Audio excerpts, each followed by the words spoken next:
The sun hammered down on the New Mexico territory like a blacksmith striking an anvil, relentless and without mercy. It was the summer of 1875, a time when the land was still wild enough to kill a man for a simple mistake, yet civilized enough to charge him taxes for the privilege of dying there. The heat rose in shimmering waves from the red earth, distorting the horizon where the jagged peaks of the Dragoon Mountains clawed at the pale blue sky. Clara Monroe gripped the leather reins of her buckboard wagon, her knuckles white against the worn brown leather. Dust coated her throat, dry and tasting of iron and sagebrush. She was 24 years old, though the harsh winds of the frontier had already begun to etch fine lines of resilience around her eyes.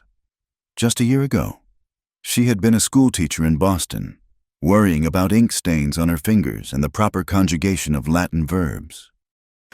Now, she worried about the water levels in the creek and the mortgage note that sat heavy in the pocket of her dress. "Steady, Bess," she murmured to the mare, her voice raspy. The wagon rattled over the uneven trail leading away from Red Mesa. The town was a festering sore on the landscape, a collection of timber buildings and tents that had sprung up to service the railroad creeping slowly westward like a steel snake. Clara hated going into town. Every trip meant dodging the leering gazes of railroad workers and the pitying looks of the few shopkeepers who knew her father. Old Man Monroe had died 6 months ago. A heart attack, the doctor said, though Clara suspected it was the heartbreak of seeing the encroaching rails threaten the land he loved. He had left her the Double M Ranch, a sprawling patch of scrub and rock that happened to sit squarely between the railroad's projected path and the sacred lands of the Hawk people. Clara adjusted the Winchester rifle resting on the seat beside her. In the East, a lady carrying a firearm was a scandal. Here, it was a necessity. The trail dipped into a narrow canyon known as Devil's Throat. The red rock walls rose high on either side, casting long, cooling shadows that felt like a trap. The silence here was heavy, broken only by the crunch of wagon wheels on gravel and the distant cry of a hawk circling the thermal currents. Suddenly, a gunshot cracked the air, sharp as a whip. Bess reared, screaming in terror. The wagon lurched violently. Throwing Clara against the wooden side, she scrambled for the rifle, her heart hammering against her ribs like a trapped bird. "Yeah, get them!" a voice roared. Riders poured down from the ridge, 4 of them, their silhouettes dark against the sun. They were whooping and hollering, ululating in a mockery of tribal war cries. Clara raised her rifle, her hands shaking but her aim true. She saw feathers in their hair, paint smeared across their faces in crude streaks of black and red. Indians. The thought flashed through her mind, cold and terrified. But something was wrong. The saddles were standard army issue, battered and stolen perhaps, but the way they rode heavy in the saddle, not fluid with the animal, betrayed them. A bullet splintered the wood just inches from her head. Clara fired back, the recoil bruising her shoulder. One rider veered off, clutching his arm, cursing in distinct, guttural English. "Damn witch shot me!" They were not Hawk warriors. They were white men dressed in a pantomime of savagery. Clara tried to snap the reins to urge Bess forward, but a rider cut across her path. Grabbing the horse's bridle, the wagon jerked to a halt. A man with a bandana over the lower half of his face and a hawk feather stuck haphazardly in a hatband leaped from his horse onto the wagon. He grabbed Clara by the hair, dragging her from the seat. She screamed, clawing at his face, dropping the rifle. She hit the hard ground with a bone-jarring thud, the air rushing from her lungs. "Feisty little thing," the man grunted, looming over her. He smelled of stale whiskey and unwashed wool. He pinned her wrists to the dirt. "Ashford said to scare you off the land, but he didn't say we couldn't have a little fun first." Clara spat in his face. He raised a hand to strike her. Then a shadow fell over them. Not a cloud, but something swift and silent. An arrow, fletched with the genuine black and white feathers of a raptor, hissed through the air. It struck the attacker's shoulder, punching through the thick canvas of his coat. He howled, rolling off Clara, clutching the shaft. Clara scrambled backward, gasping for air, her eyes wide. On the ridge above, a silhouette appeared on a paint horse, The figure was imposing, broad-shouldered and still as a statue. He held a short bow, the wood dark and polished. Behind him, 3 other riders materialized from the rocks, ghosts stepping into the mortal world. It was Chayton Blackhawk. Even in her terror, Clara recognized him. He was the one the townspeople whispered about, the scout who had turned his back on the army, the warrior who guarded the sacred valley. He wore buckskin leggings and a simple calico shirt, his black hair loose around his shoulders. A scar, jagged and pale, ran down the side of his jaw, a souvenir from a war he had tried to stop. Chayton did not yell. He did not whoop. He simply released another arrow, and then he charged.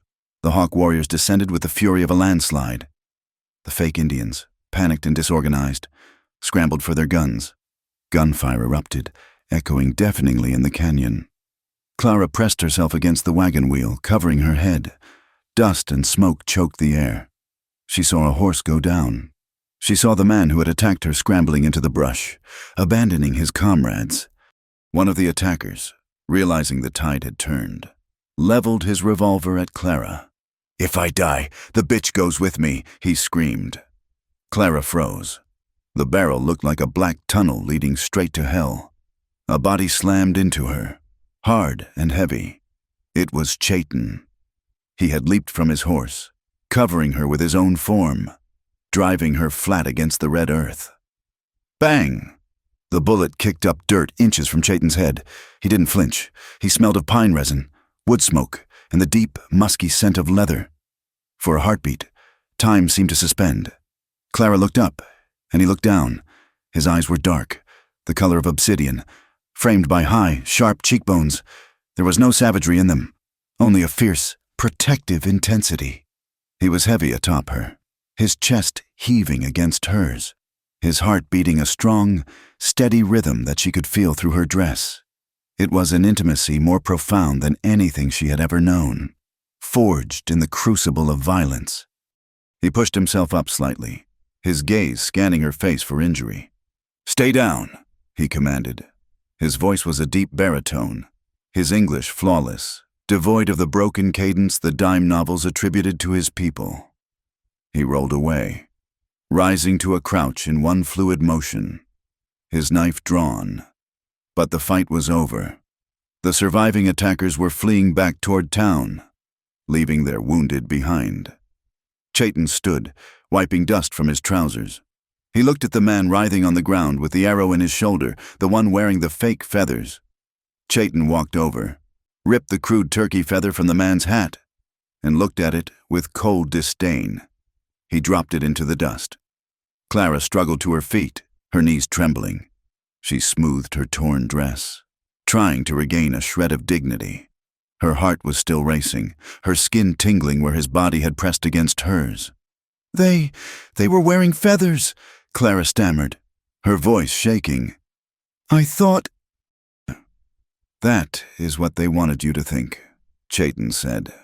He did not look at her, his attention on the horizon, scanning for reinforcements. "Tell the lieutenant his men are sloppy. They ride like sacks of flour." His men, Clara blinked, the adrenaline slowly fading into confusion. Lieutenant Ashford. He wouldn't. Chayton turned to her then. The connection they had shared on the ground was gone, replaced by a wall of stoic reserve. "You should go back to the east, Miss Monroe. This land has no mercy for those who do not understand it." "I am not going anywhere," Clara snapped, her spine straightening instinctively. "This is my home." Chayton looked at her, really looked at her, for the second time. A flicker of something pity crossed his face. "Then learn to tell the difference between a wolf and a dog dressed in wolf's skin." He signaled to his men. They turned their horses and vanished into the canyon as quickly and silently as they had arrived, leaving Clara alone with the groaning wounded man and the vast, indifferent silence of the desert. 2 hours later, Clara rode into Red Mesa. Her wagon was damaged, so she had unhitched Bess and ridden bareback, leaving the attacker tied to a Joshua tree for the sheriff to find if the coyotes didn't find him first. She went straight to the sheriff's office, but it was Lieutenant Edward Ashford who greeted her. The office was cool compared to the furnace outside, smelling of tobacco and stale coffee.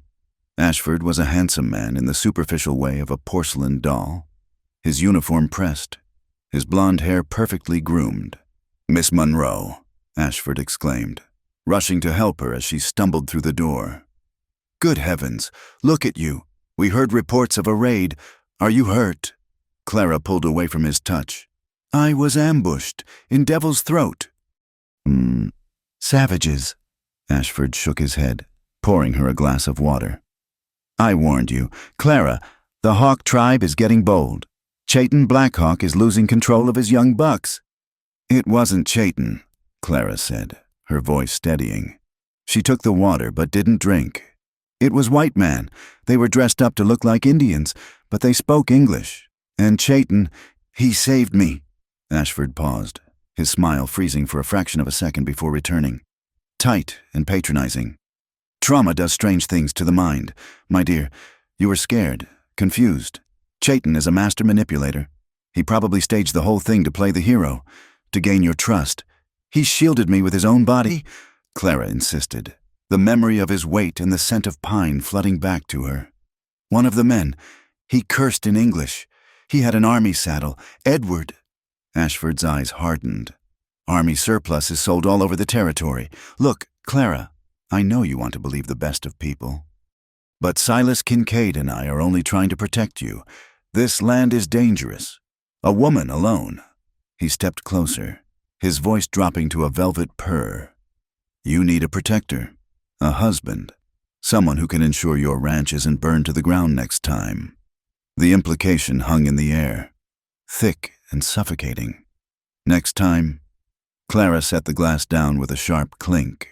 "I will keep that in mind, Lieutenant, but for now, I intend to file a report against white bandits." She turned and walked out, ignoring his calls. She needed air. She needed truth. She found herself at the dusty spur, the saloon run by old Sal. It was early, and the place was mostly empty, save for a few drunks nursing hangovers. Sal, a woman who looked like she had been carved out of dried apple wood, was wiping down the bar. "You look like you've been dragged through a knothole backwards."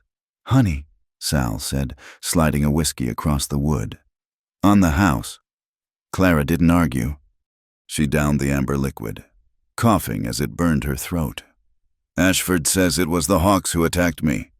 Sal snorted, spitting into a brass cuspidor. "Ashford says the sky is green if Kincaid pays him enough. I heard about the ruckus. If Chayton Blackhawk wanted you dead, you'd be dead. That boy doesn't miss, and he doesn't play games." "Why does Ashford hate him so much?" Clara asked. "Because Chayton knows what they want." Sal leaned in, lowering her voice. "It ain't just about the railroad. Clara, it's about the water. That creek on your land, it feeds the valley. Kincaid wants the water rights for the steam engines. The lieutenant is just the dog he keeps to bark at the locals." Clara stared into her empty glass. The debt she owed the bank was $2,000. Kincaid had offered her exactly that amount for the ranch last week. It fits together like the gears of a watch. "They tried to kill me today, Sal," Clara whispered, "or scare me enough to sell." "And Chayton stopped him." Sal mused. "That complicates things. You owe a life debt now, girl. In the old ways, that means your fates are tied." Clara shivered. Though the saloon was warm, she thought of the scar on Chayton's jaw and the way he had looked at her not as a prize or a victim, but as a stubborn, foolish creature he couldn't help but save. 5 miles away, on the ridge of the Red Plateau. Chayton Blackhawk sat by a small fire. The sun was setting, painting the sky in violent shades of bruised purple and blood orange. Opposite him sat Chief Gray Eagle. The old man's face was a map of wrinkles, his eyes clouded with cataracts, but seeing more than most men with perfect vision. The spirits were restless today. Gray Eagle rasped. The wind carried the smell of gunpowder. "The Bluecoats played a game," Chayton said, feeding a stick to the fire. "They dressed as us. They attacked the woman from the Monroe Ranch." "The daughter of the man who kept his word." The chief nodded slowly. "And you interfered." "I could not let them slaughter her in our name.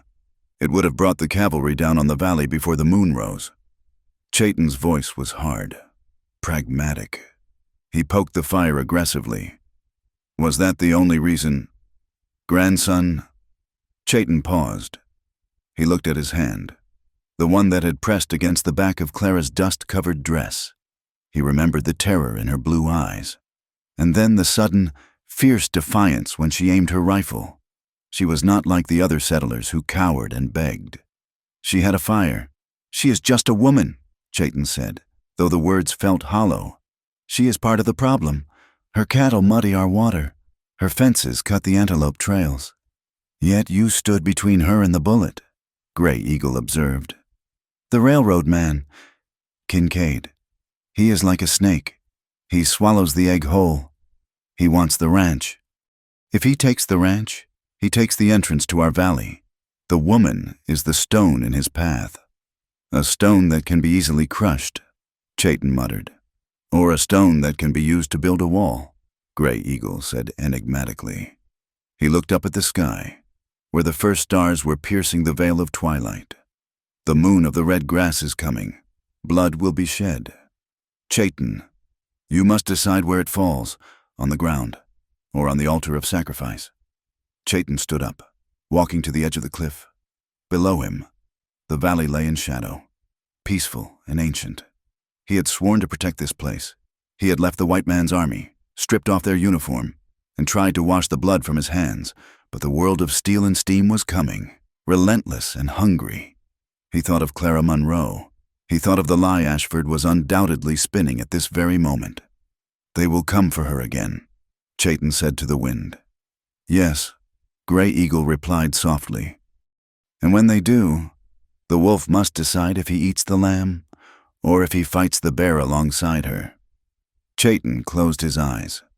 He could still feel the phantom heat of her body against his. It was a dangerous distraction. Emotions were a luxury a warrior could not afford, especially when the enemy wore a smile and carried a government commission.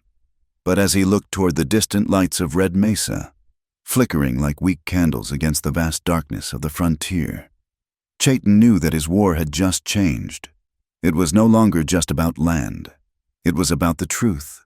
And the truth was currently in the hands of a schoolteacher with a Winchester rifle and a mortgage she could not pay.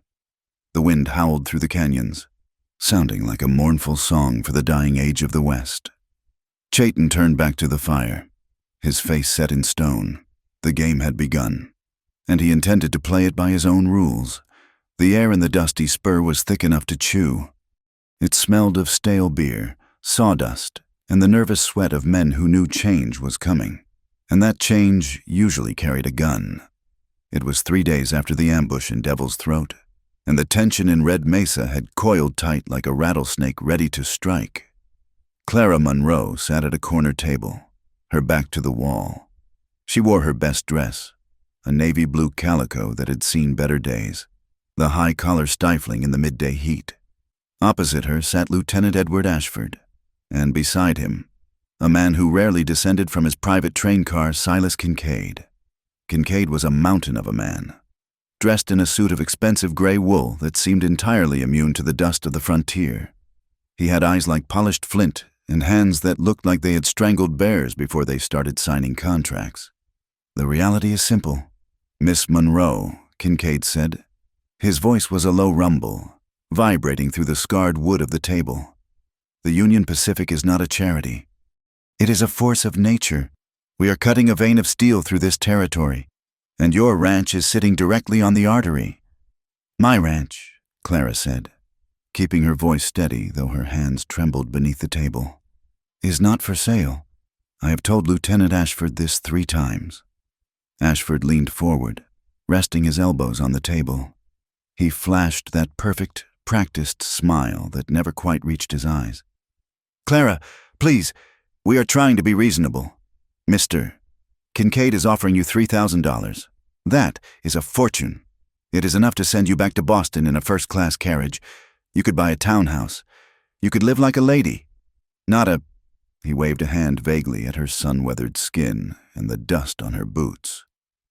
Not a laborer. And if I refuse, Clara asked. Kincaid took a sip of his whiskey.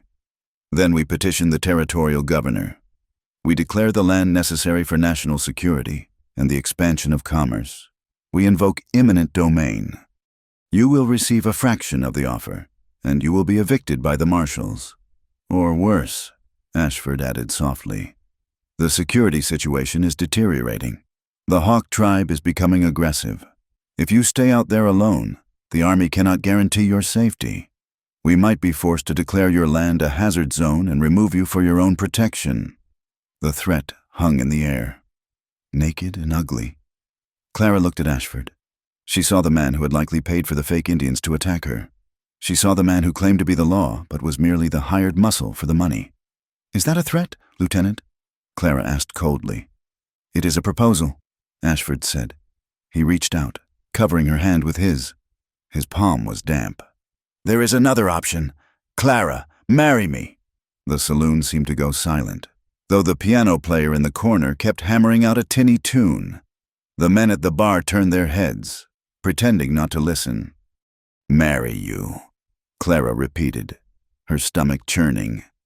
"Think about it," Ashford urged, his eyes gleaming with a mixture of greed and lust. "As my wife, your land becomes our land. The army protects its own. We could renegotiate with Kincaid. The ranch could become a supply depot. We would be rich. Clara, you would be the queen of Red Mesa, protected, respected." Clara pulled her hand away as if she had touched a hot stove. The trap was elegant. Marry him, and he gets the land and the girl. Refuse him, and he takes the land and leaves her to the wolves. "I need time," she said, standing up. Her legs felt weak. "I cannot answer such a question with a gun to my head." "You have until the moon turns full," Kincaid said, checking a gold pocket watch. "That is 2 days. After that, the offer expires, and the bulldozers roll." Clara walked out of the saloon, her head high, but inside she was screaming. The sunlight outside felt harsh and judging. The town of Red Mesa, with its false front buildings and mud streets, felt like a prison closing in. 5 miles away, the atmosphere was equally grim. In the center of the Hawk encampment, inside the large council lodge made of buffalo hide, Chayton Blackhawk sat cross-legged across from the elders. The air was filled with the scent of burning sage. Used to clear the mind, but the anger in the room was too thick to be smoked out. "We should strike now," roared Keme, a young warrior with paint still fresh on his chest. "They survey the land for the Iron Road. They poison the water. If we wait, we die." "If we strike now, we die faster," Chayton said calmly.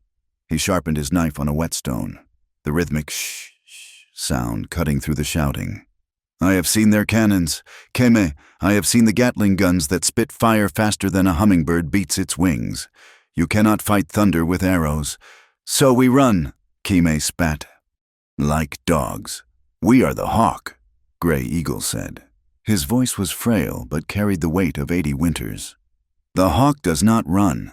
The Hawk waits. The Hawk watches." The chief turned his milky eyes toward Chayton. "The white men want the valley, but the gate to the valley is held by the woman, the daughter of Monroe. She will sell," Chayton said bitterly. "They always sell. Gold is their god." "Perhaps," Gray Eagle murmured. "Or perhaps she is like the willow. She bends, but she has deep roots. You looked into her eyes. Grandson, what did you see?" Chayton stopped sharpening his knife. He remembered the weight of her body under his in the canyon. He remembered the fierce set of her jaw when she told him to go to hell. "I saw fear," Chayton admitted, "but I did not see surrender." "Then we must give her a reason to stand," Gray Eagle said. "The spirits have shown me a path. It is a narrow path, along the edge of a cliff, but it is the only one." The next morning, the sky was a bruised purple as the sun struggled to rise. Clara rode Bess out to the northern ridge, the boundary line between the Double M Ranch and the tribal lands. She told herself she was checking the fence line, but in her pocket, she carried a heavy hunting knife with a bone handle. Chayton had dropped it during the fight in the canyon. She found him waiting there. He sat on his paint horse, motionless as a statue carved from the red rock itself. He watched her approach, his face unreadable. Clara stopped Bess 10 yards away. She pulled the knife from her pocket and tossed it toward him. It landed in the dust with a dull thud. "You left this," she said. Chayton did not dismount. He leaned down, scooping the weapon up with a fluid grace that annoyed her. "I thought you might keep it, to defend yourself against the next wave of suitors." "I can defend myself fine," Clara snapped. "I do not need your help. I do not need your pity." "You need both," Chayton said. He nudged his horse closer. "Ashford has made his move. I saw his scouts marking the trees near the creek. They are measuring for the tracks." "It is my land," Clara said, her voice rising. "I have the deed." "Paper," Chayton scoffed. "Paper burns. Paper tears. The only thing that holds land is blood. Are you willing to bleed for this dirt school teacher?" "My father died on this ranch," Clara said, her eyes flashing. "I will not let them turn it into a train station, but I do not have an army. I have a mortgage and a Winchester." "And a choice," Chayton said. "Ashford wants to marry you. If you say yes, the land is safe. You will be rich." "I would rather die," Clara said. The words came out before she could stop them, raw and honest. Chayton looked at her then, really looked at her. The hostility in his eyes softened just a fraction, replaced by a grudging curiosity. "Why he is one of your kind. He wears the uniform. He speaks your tongue." "He is a liar," Clara said. "And he has no soul. I may be a woman alone, Chayton, but I know the difference between a man and a snake." They stared at each other. Two people on opposite sides of a war, yet standing on the same precipice. The wind whipped Clara's hair across her face. "Go home, Clara Monroe," Chayton said quietly, using her name for the first time. "Look in your father's strongbox. Look for the leather cord. Then you will know why you cannot sell." He turned his horse and vanished into the scrub, leaving Clara alone with the cryptic warning and the rising sun. Clara tore the ranch house apart. She upended drawers, shook out books, and finally dragged her father's heavy oak sea chest from under the bed. It was filled with old ledgers and moth-eaten coats. At the bottom, wrapped in oilcloth. She found it. It was not a legal document. It was a piece of tanned hide, stretched and dried. On it was a drawing in charcoal and ochre, a map of the valley and the ranch. Two hands were drawn clasped together over the creek. Wrapped around the hide was a braided cord made of horsehair and leather. Tucked inside was a letter in her father's sprawling handwriting. "My dearest Clara, if you are reading this, I am gone. You know I love this land, but you do not know the price I paid for it. I did not buy it with money alone. I made a pact with Gray Eagle of the Hawk people. They allowed our cattle to graze on the edge of the spirit lands, and in return, I swore on your mother's grave that I would never sell this soil to the men of iron and steam. We are the gatekeepers. Clara, if the ranch falls, the tribe falls. The deed is in your name, but the honor is in your blood. Do not break faith." Clara sat on the floor, the letters shaking in her hands. The tears finally came, hot and stinging. She wasn't just fighting for a piece of property. She was the guardian of a sacred trust. If she sold to Kincaid, or if she married Ashford, she would be betraying her father's ghost and aiding in the destruction of an entire people. But how could she fight them? Kincaid had the law. Ashford had the guns. She had nothing but a promise written on skin. Night fell, heavy and moonless. The wind howled around the eaves of the small cabin. A knock came at the door. 3 heavy thuds. Clara grabbed her rifle, her heart hammering. She opened the door a crack. Gray Eagle stood on her porch, looking like an ancient spirit conjured from the dust. Chayton stood behind him, a dark shadow against the night. "We must speak," Gray Eagle said. Clara let them in. The cabin felt suddenly small, filled with the presence of the 2 warriors. She motioned to the table, but they remained standing. "You found the writing," Gray Eagle stated, pointing to the oilcloth on the table. "I did," Clara said. "My father, he never told me." "He hoped he would never have to," Chayton said. "He hoped the Iron Snake would turn south. It did not." "Ashford gave you 2 days," Gray Eagle said. "Tomorrow, The sun sets on your choice. If you do not act, they will take the land. If they take the land, my people die." "I know," Clara whispered. "But I do not know what to do. I cannot stop them." "There is a way," Gray Eagle said. "A way of the old laws, a way that binds the land to the tribe." He stepped forward, his voice dropping to a solemn register. "You must join with the hawk. A marriage, not by the priest and the book, but by the fire and the sky. If you are wife to the guardian of the valley, your land becomes tribal land by our law. We can claim protection under the old treaties with Washington. It will tie the hands of the soldier Chief Ashford. He cannot seize the land of a tribal member without a federal order, and that takes months, years." Clara stared at him, her mouth falling open. She looked at Chayton. He stood with his arms crossed, his jaw set tight, looking like a man walking to the gallows. "You want me to marry him?" Clara pointed at Chayton. "A sham marriage." "A marriage of alliance," Chayton corrected, his voice devoid of emotion. "Like the kings and queens of your history books. It is a strategy. Clara, nothing more." "The town will crucify me," Clara whispered. "They already call me a savage lover. If I do this, I can never go back. I will be an outcast." "You are already an outcast," Chayton said brutally. "You just haven't admitted it yet. Ashford will destroy you whether you say yes or no to him. This is the only way to keep your father's promise." "And you?" Clara asked, looking into his dark eyes. "What do you get out of this? A white wife? Your people will hate you." "They will know I did it to save the water," Chayton said. "I sacrifice my pride. You sacrifice your reputation. We both keep the land." "It is only a joining of names," Gray Eagle assured her. "You live in your house. He lives in the village. But on paper, and in the eyes of the spirits, you are one. The land is one." Clara turned away, walking to the window. She looked out at the dark silhouette of the barn her father had built with his own hands. She thought of Ashford's oily smile. She thought of the fake Indians in the canyon. "I need to think," she said. "I will give you my answer at noon tomorrow." The next day at noon, Red Mesa was bustling. It was payday for the railroad workers. Men crowded the streets. Clara rode into town. She headed for the sheriff's office, intending to find Ashford. She still wasn't sure. The idea of marrying Chayton was madness. It was social suicide. Perhaps she could reason with Ashford. Perhaps there was a middle ground.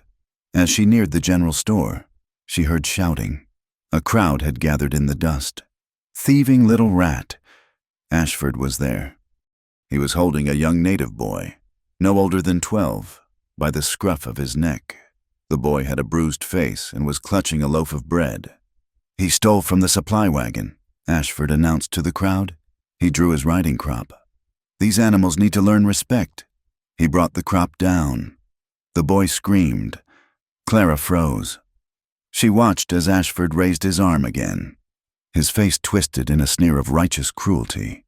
The crowd cheered. Kincaid watched from the boardwalk, smoking a cigar, indifferent. This was the man who wanted to be her husband. This was the protection he offered. Something inside Clara snapped. It was the final tether binding her to the world of civilized society. She realized with crystalline clarity that there was more honor in a savage's tent than in this entire town. She did not intervene.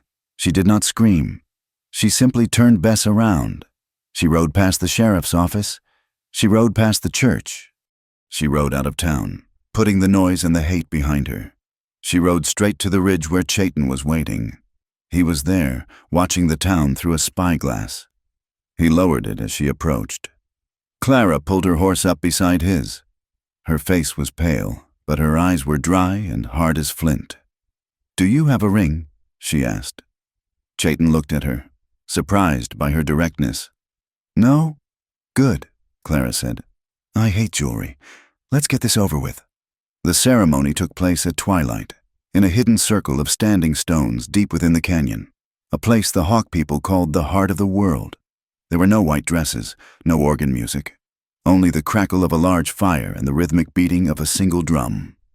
Gray Eagle stood before them, wearing a headdress of eagle feathers that swept the ground. Clara wore her simple riding skirt and a clean white blouse. Chayton was bare-chested, painted with the white stripes of a groom and the red stripes of a protector. The air was cold, but the fire was hot. "This is not a union of bodies," Gray Eagle intoned, his voice echoing off the canyon walls. "This is a weaving of destinies, like the two strands of a rope. You are stronger together than apart, but remember, if one strand breaks, the other unravels." He took a leather cord, the same type Clara had found in the chest, and bound their right hands together. Clara felt Chayton's skin against hers. It was warm and rough, calloused by bowstrings and reins. He did not squeeze her hand. He held it with a firm, impersonal grip. "Do you, Clara of the River Ranch, stand for the hawk?" Gray Eagle asked. "I stand," Clara said. Her voice did not waver. "Do you, Chayton, guardian of the valley, stand for the stone house?" "I stand," Chayton said. He looked directly at her then. The firelight danced in his eyes, making them look like pools of liquid obsidian. "I vow to protect the land that is now ours. I vow to keep the enemy from the gate." "And I vow," Clara said, meeting his gaze, "to hold the deed and the trust. But understand this, Chayton Blackhawk, I am your ally. I am not your property. And I am not your servant." "Clara Monroe," he replied. Gray Eagle cut the cord with a stone knife. "It is done. The spirits witness. The land witnesses." They stood there, hand in hand for a moment longer than necessary, the fire crackling between them. They were married. Two enemies, two strangers, bound together by a desperate lie to save the only thing they both loved. Clara looked up at the moon. It was not yet full, but it was rising, pale and ghostly over the canyon rim. The nightmare of the ambush was over, but the war for their souls had just begun. "Go home," Chayton said, releasing her hand. "Ashford will come tomorrow. Be ready." "I will be ready," Clara said. She walked back to her horse, leaving her husband by the fire. She felt a strange weight in her chest, fear. Yes, but also something else. A strange, thrilling sense of liberation. She had burned her bridges. Now, she only had the fire. The first week of their marriage was not a honeymoon. It was a siege of silence and awkward collisions. Clara Monroe, now technically Clara Blackhawk, though the name tasted like ash in her mouth, found herself living a fractured existence. By day, she worked the Double M Ranch, repairing fences and tending to the cattle that remained. By night, or at least every other night to keep up appearances, she rode the 2 miles to the edge of the Hawk encampment where Chayton had set up a small, solitary lodge apart from the main circle. It was a performance, a piece of theater for the watching eyes of Red Mesa and the skeptical glares of the tribe. The friction between them was immediate and petty. It was in the way Chayton silently judged how she saddled her mare. Bess. He would stand by the corral fence, arms crossed, watching her tighten the cinch.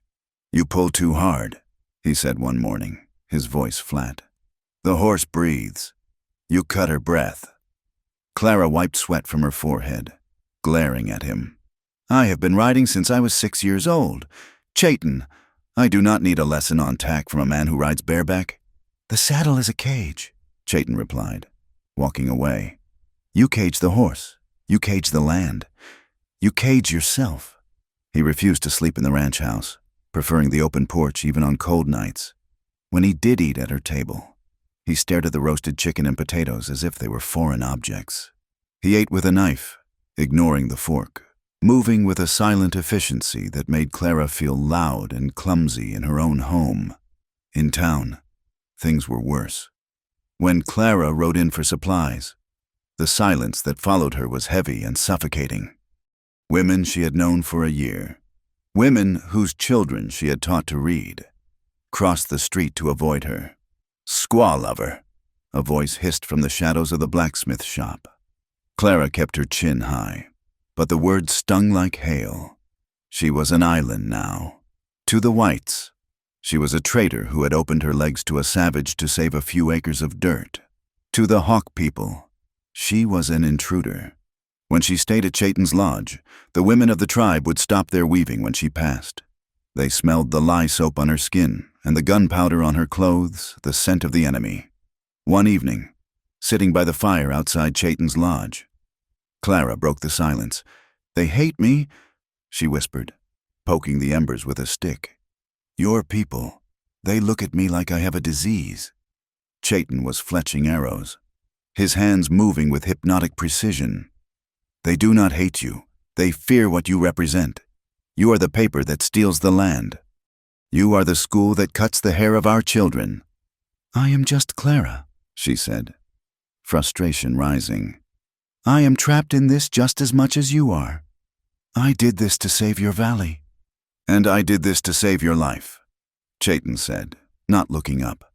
"We are both trapped in a box canyon. Clara, the only way out is through." It felt like a death sentence.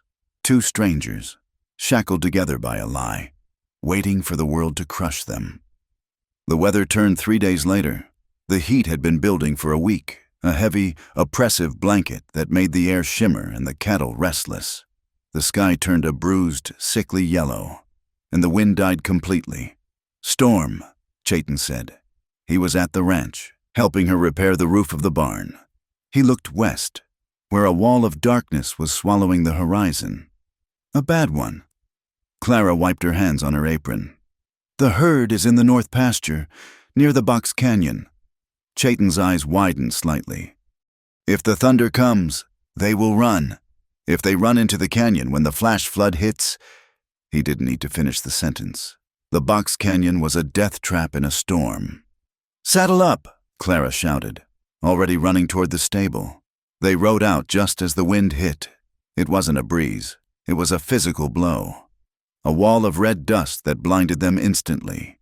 The temperature dropped 20 degrees in a minute. "Stay close," Chayton roared over the howling wind. He had abandoned his stoicism, his face set in a mask of fierce concentration. They found the herd of 50 cattle milling nervously near the lip of the canyon. The sky above them cracked open. Lightning, jagged and white-hot, struck the earth not 100 yards away. The thunder was deafening. A cannon shot from the gods. The cattle screamed and stampeded. Blind terror took the herd. They surged toward the narrow neck of the canyon, the worst possible place. "Turn them." Clara screamed, kicking Bess into a gallop. She rode hard, harder than she had ever ridden. The grit flayed her cheeks, and the dust filled her mouth. She couldn't see more than 10 feet ahead, but she could feel the thundering vibration of the hooves. To her left, a shadow emerged from the dust. It was Chayton. He was leaning low over his paint horse, moving as one with the animal. He wasn't using a rope. He was using his voice and the sheer force of his presence, cutting off the lead bull, forcing the animal to turn away from the cliff edge. Clara understood what he was doing. He was creating a living wall. She spurred Bess, riding to his flank. She snapped her whip, the crack sounding lost in the wind. "Yeah, turn." For a terrifying moment, the herd threatened to overrun them. 1,000 pounds of panicked beef thundered toward Clara. She held her ground, shouting, waving her hat. At the last second, the lead bull veered right. The herd followed, flowing like a river of muscle and horn away from the canyon and out onto the open plateau. Clara pulled Bess up, gasping for air. Chayton was beside her. His chest was heaving, his long black hair whipped across his face. He looked at her, and for the first time, there was no judgment in his eyes. There was only the raw, electric recognition of a fellow survivor. "You ride well," he shouted over the wind. "For a schoolteacher." Clara laughed, a hysterical, breathless sound. "You are not so bad yourself, for a savage." The sky flashed again, and the heavens opened. Rain fell in sheets, cold and hard, turning the dust to mud instantly. "We cannot make it back," Chayton yelled. "The arroyo will be flooded.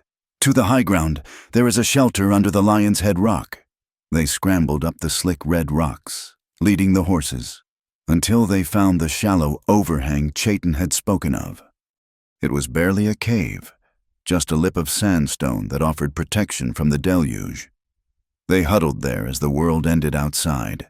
The temperature had plummeted. Clara was soaked to the bone, her teeth chattering violently. Her dress clung to her skin, cold and heavy. Chayton tethered the horses deeper in the recess and came back. He saw her shivering. Without a word, he unrolled the wool blanket from his saddle. "Come," he said. Clara hesitated. I'm fine." "You are freezing," Chayton said sternly. "Hypothermia kills faster than a bullet. Do not be foolish." He sat down against the rock wall and held the blanket open. Clara looked at him, then at the curtain of rain. She crawled next to him. He wrapped the blanket around them both. It was small, forcing them into intimacy. Clara's back was pressed against his chest. She could feel the heat radiating from him, a furnace of muscle and blood. His arms came around her to hold the blanket tight, enclosing them in a cocoon of wool and leather scent. The storm raged for an hour, and then, as quickly as it had begun, it stopped. The clouds broke. The moon rose. It was a full moon, but the atmosphere was still choked with the red dust from the storm. The light that filtered down was not silver, but a deep, bruised crimson. It bathed the high plateau in an otherworldly glow, turning the puddles of water into pools of blood and the sandstone into gold. "The red moon," Chayton whispered, his breath stirring the hair near Clara's ear. "The moon of the spirit warrior." Clara turned in his arms to look at him. The red light softened the angles of his face, hiding the scar, highlighting the depth of his eyes. They were alone at the top of the world. There was no Ashford, no Kincaid, no town, no tribe, just a man and a woman who had fought death together. "It is beautiful," Clara murmured.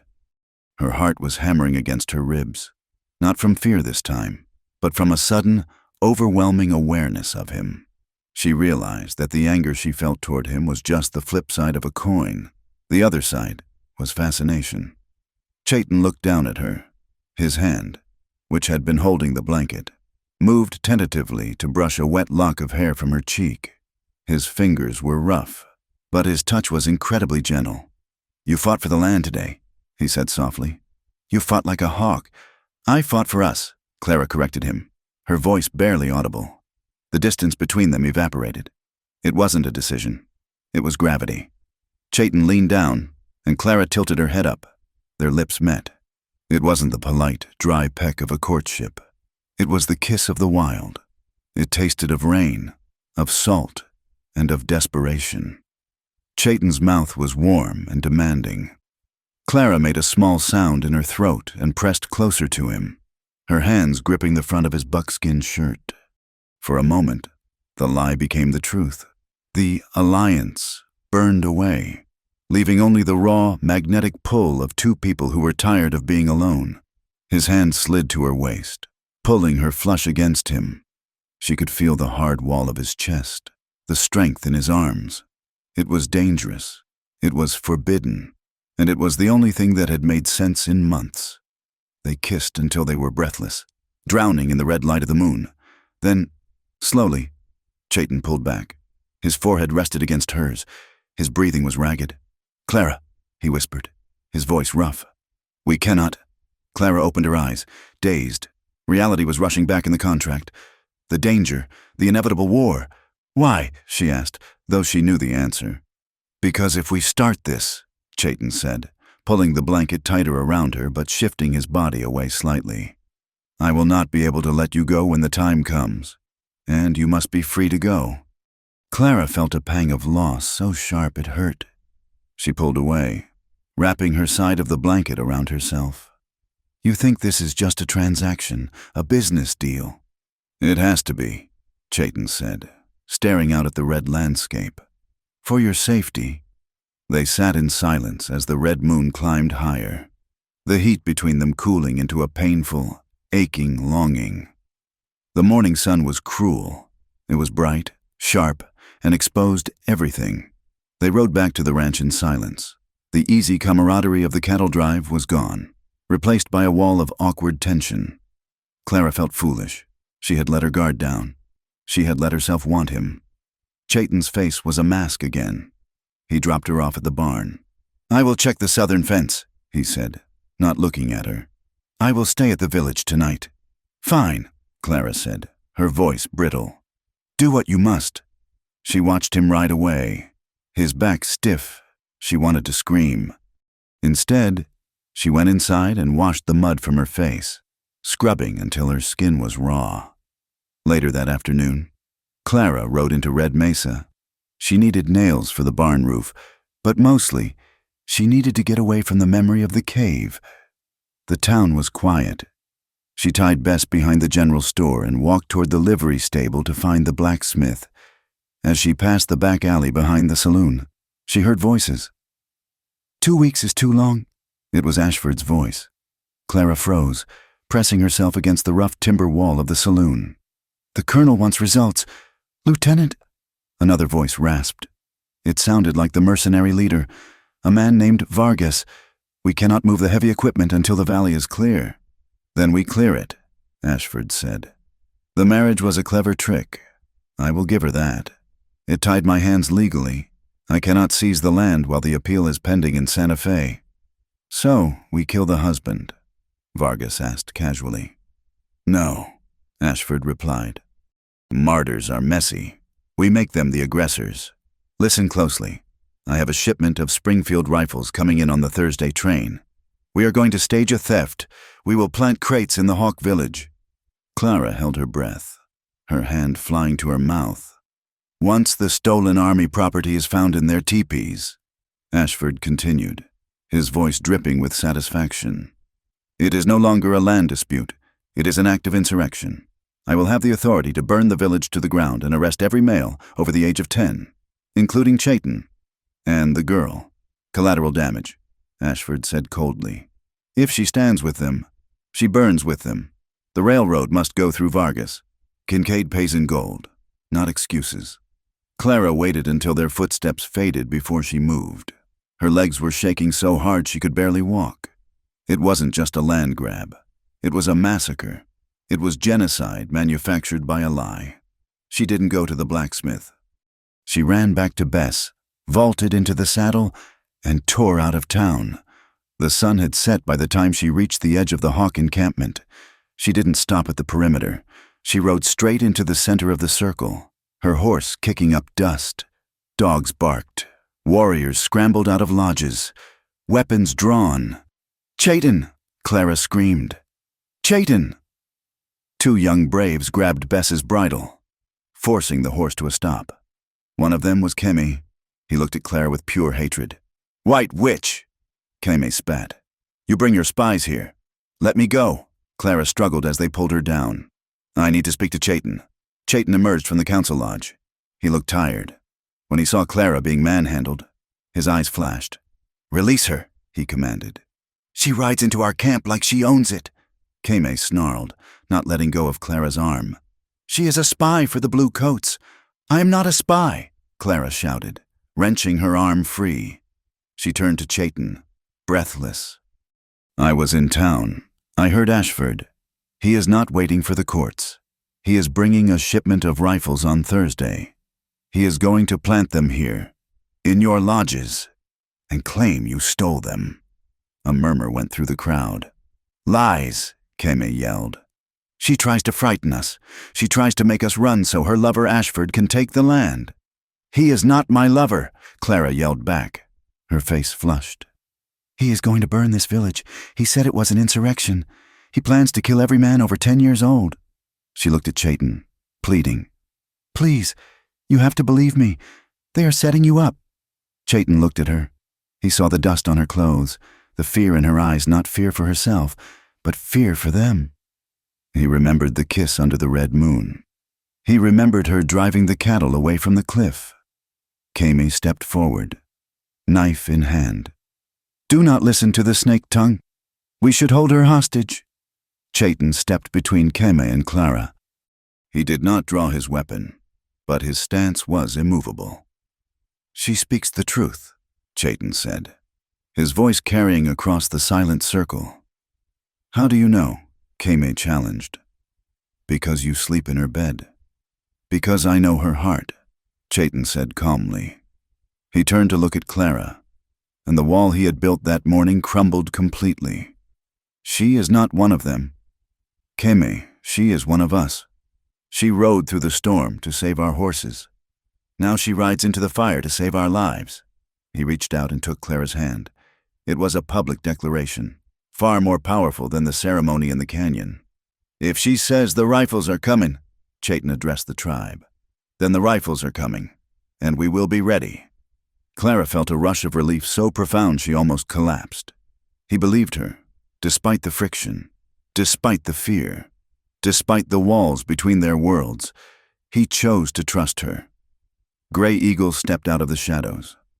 "If the Bluecoats want to play a game of shadows," the old chief said, a grim smile appearing on his face, "then we shall show them that the hawk sees in the dark."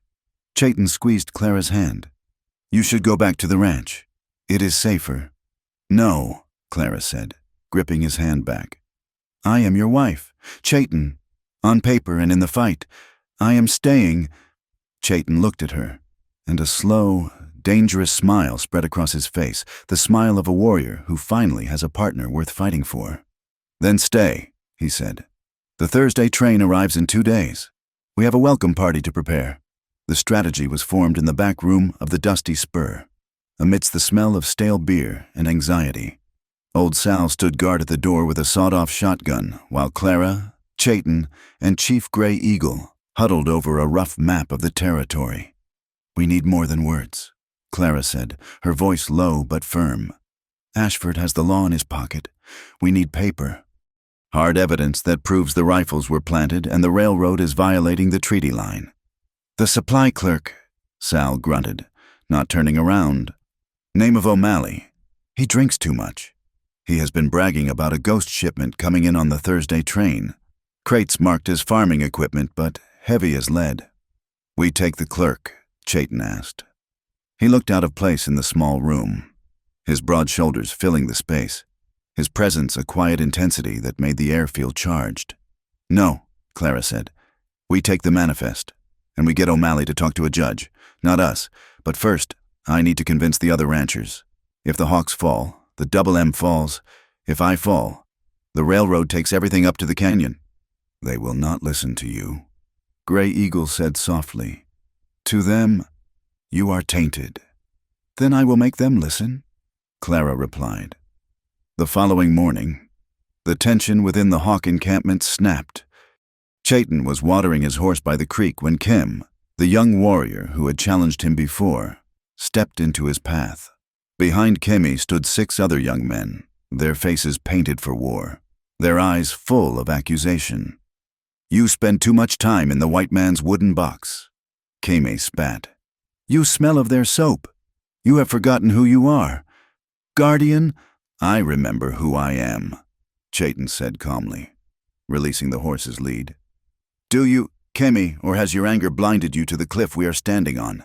"You choose her," Kimmy shouted, pointing a knife at Chayton. "You choose the white woman over your own blood. She is a spy. She will lead the Bluecoats to our sleeping mats." "She is my wife," Chayton said, his voice dropping to a dangerous rumble. "And she has done more to save this tribe in 2 days than you have done in your lifetime." Kimmy lunged. It was not a fight to the death, but it was a fight for dominance. Kimmy was fast, fueled by rage and grief for a brother lost to the army years ago. He slashed with the knife, cutting a thin line across Chayton's forearm. Chayton did not draw his weapon. He sidestepped, moving with the fluidity of water. He caught Kimmy's wrist, twisting it with a sickening crack. Kimmy howled, dropping the knife. Chayton swept the boy's legs, driving him into the mud of the creek bank. Before Kimmy could rise, Chayton was on him, pinning him down. His forearm pressed against Kim's throat. The other young warriors stepped forward, but Chayton stopped them with a single glare. "I fight for the Hawk," Chayton snarled, looking down at the gasping boy. "I fight for the water. I fight for the future. If I must embrace the enemy to save us, I will do it. If I must marry the enemy to hold the land, I will do it. Do not mistake strategy for weakness." He released Kimmy and stood up, water and mud dripping from his buckskins. "We are not fighting a war of arrows, Kimmy," Chayton said, his voice weary now. "We are fighting a war of survival. Clean yourself up. The rifles come tomorrow. I need warriors, not children." Kimmy sat up in the mud, rubbing his throat. The hatred in his eyes had dimmed, replaced by a grudging, bruised respect. He nodded once, slowly. While Chayton fought for his authority, Clara fought for her credibility. Sal had arranged a meeting in the barn of Tobias Miller, a rancher who held the land adjacent to the Double M. 5 men stood in the shadows, chewing tobacco and looking at Clara with a mixture of curiosity and disdain. "I know what you call me," Clara began, standing tall in the center of the barn. "I know the names, but ask yourselves this when the Hawk tribe is gone. Who is next? The army is here to protect us." "Clara," Miller said, spitting into the straw. "Ashford says you have gone native, says you are confused. Ashford is on Kincaid's payroll," Clara countered. "I saw the maps. Tobias, the railroad does not stop at the canyon. It loops south, right through your grazing lands, right through your house." She pulled out the rough sketch she had made from memory of the document she had seen in her father's chest. "They create a war to declare martial law.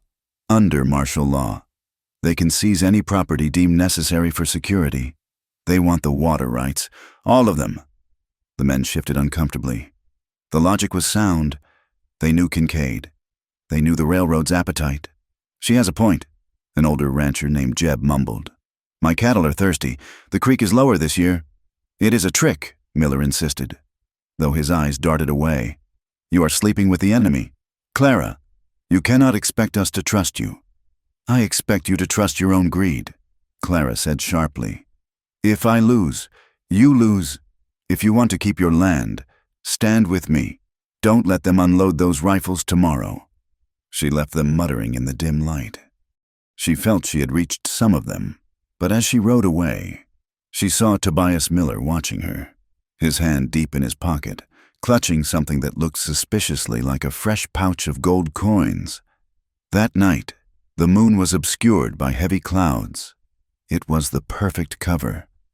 Clara did not go back to the ranch. She knew O'Malley, the clerk, kept the shipping manifests in the depot office near the tracks. She slipped into the train yard, dressed in men's trousers and a dark coat. She found the office unlocked. Her hands shook as she rifled through the papers. She found it a bill of lading for agricultural tools, signed by Lieutenant Ashford, originating from a military armory. "Who is there?" a voice barked from the platform.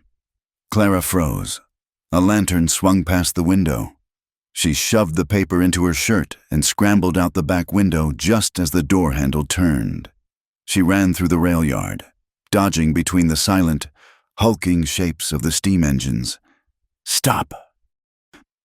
A shot rang out, pinging off the iron wheel of a locomotive. She didn't stop. She vaulted a fence and scrambled up the embankment, disappearing into the scrub brush. She ran until her lungs burned, until she reached the edge of the Hawklands where the horses were corralled. She collapsed against a fence post, gasping. "You have a death wish," a voice said from the darkness. Clara jumped, reaching for the knife in her boot, but it was Chayton. He stepped out of the shadows, looking furious. "I got it," Clara panted, pulling the crumpled paper from her shirt. "The manifest. It proves Ashford ordered the weapons." Chayton snatched the paper, but he didn't look at it. He grabbed her shoulders, giving her a rough shake. "You could have been killed. You went alone without backup." "I didn't have time to argue with you," Clara shouted back, the adrenaline still coursing through her veins. "We needed proof. I do not need proof if you are dead," Chayton roared. The silence that followed was sudden and heavy. The anger in his voice wasn't just frustration. It was terror. Clara looked up at him. He was trembling. This man who faced charging bulls and knife-wielding warriors without blinking was shaking because she had been in danger. "Chayton," she whispered. The anger broke. He pulled her into him, his arms wrapping around her like iron bands. He buried his face in her neck, breathing in the scent of her sweat, dust, and fear. "You foolish woman," he murmured against her skin. "You foolish, brave woman." He didn't let go. He walked her backward, away from the open corral, toward his lodge, which sat apart from the others. Inside the lodge, a small fire burned in the center pit, casting dancing shadows on the buffalo hide walls. The air was warm and smelled of pine and wood smoke. Chayton kicked the flap shut. He turned to her, his eyes dark and searching. "We said this was an alliance," he said, his voice rough. "We lied," Clara replied. She stepped forward, her hands trembling as she reached out to touch the scar on his jaw. "I am tired of lying, Chayton. I am tired of being afraid." He caught her hand, pressing his lips to her palm. It was a gesture of reverence that made her knees weak. "If we do this," Chayton said, "there is no going back. You are Hawk. You are mine. And I am yours. The town will never forgive you." "Let them hate me," Clara said. She pulled his head down to hers. The kiss was different this time. Under the red moon, it had been desperate and confused. Here, by the firelight, it was deliberate. It was a claim. Chayton's hands moved over her, shedding the layers of their defense. The heavy coat fell to the floor.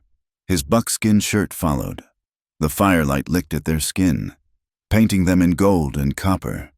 He was beautiful in a way that hurt to look at hard muscle, old scars, and a gentleness that belied his strength. "Clara!" He breathed her name like a prayer. He lifted her, carrying her to the furs spread on the ground. As he lowered her, the world outside the railroad, the army, the hate ceased to exist. There was only the fire, crackling and warm, representing the passion they had tried so hard to suppress. And outside, faintly, the sound of the sacred creek rushing over stones, eternal and unyielding, binding them to the earth and to each other. They moved together not as white and Indian, not as rancher and warrior, but as two souls seeking shelter in the storm. In the flickering light, shadows merged until they were one shadow, one breath, one heartbeat. Clara woke before dawn. The fire had burned down to embers.